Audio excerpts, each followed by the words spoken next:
আগামী জাতীয় নির্বাচনে অনেক সারপ্রাইজ দেখতে পাবো এরকম উক্তি করলেন জাতীয় নাগরিক পার্টি এনসিপির সিনিয়র যুগ্ম আহ্বায়ক সামান্তা শারমিন।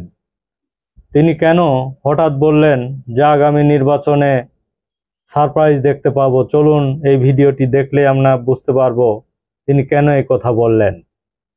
জাতীয় নাগরিক পার্টি এনসিপির সিনিয়র যুগ্ম আহ্বায়ক সামান্তা শারমিন আজকে বলেছেন যে আগামী নির্বাচনে বিএনপি জামাতের মতো বড় দলের সঙ্গে এনসিপির নাম বিভিন্ন জায়গায় খুব জোরে সোরে আলোচনা হচ্ছে।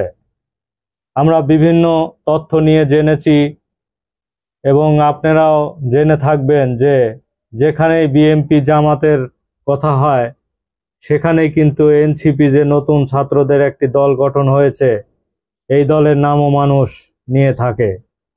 অতএব নতুন দল হিসাবে এনসিপি কিন্তু একটি নতুন সারপ্রাইজ উপহার দেবে আগামী নির্বাচনে। তিনি আরো বলেন যে এনসিপি নাম জোরে সোরে চলার কারণে এটি একটি আশাব্যঞ্জক ঘটনা। নতুন দল হলে এনসিপির গুরুত্ব সহকারে মানুষ নিচ্ছে, এটা ছাত্র জনতার অভ্যুত্থানের ফসল।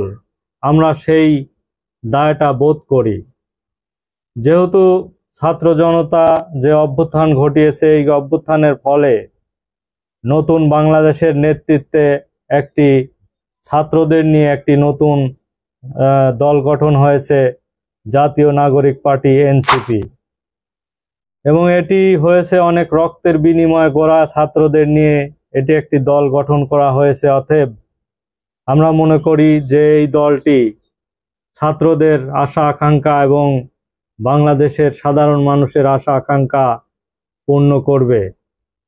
এছাড়া সম্প্রতি গণমাধ্যমে দেশের সমসাময়িক নানা ইস্যু নিয়ে খোলামেলা কথা বলতে গিয়ে এসব কথা বলেন সামান্তা শারমিন।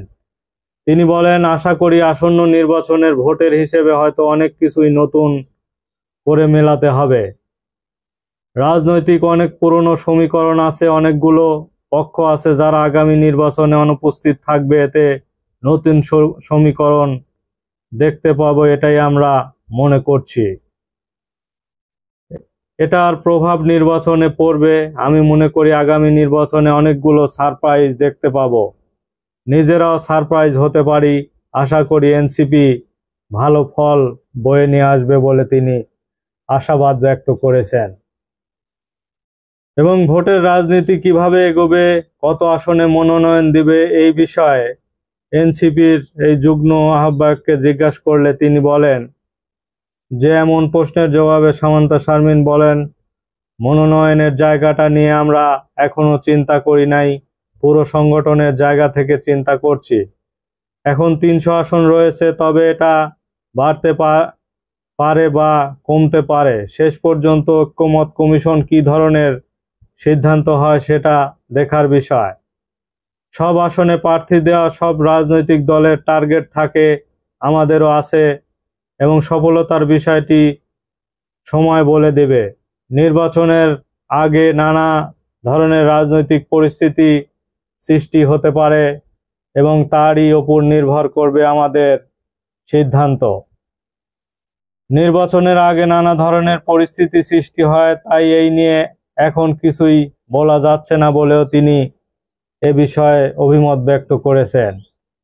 এই সামান্তা শারমিন বলতে চেয়েছেন যে আগামী নির্বাচনে আমাদের 300টি আসনই দেওয়ার চিন্তা ভাবনা রয়েছে, এবং এই ছাত্রদের নিয়ে গঠিত এনসিপি যে নতুন রাজনৈতিক দল গঠন হয়েছে এটি অবশ্যই জনগণের আশা আকাঙ্ক্ষা পূর্ণ করবে এবং একটি চমক দেখাবে।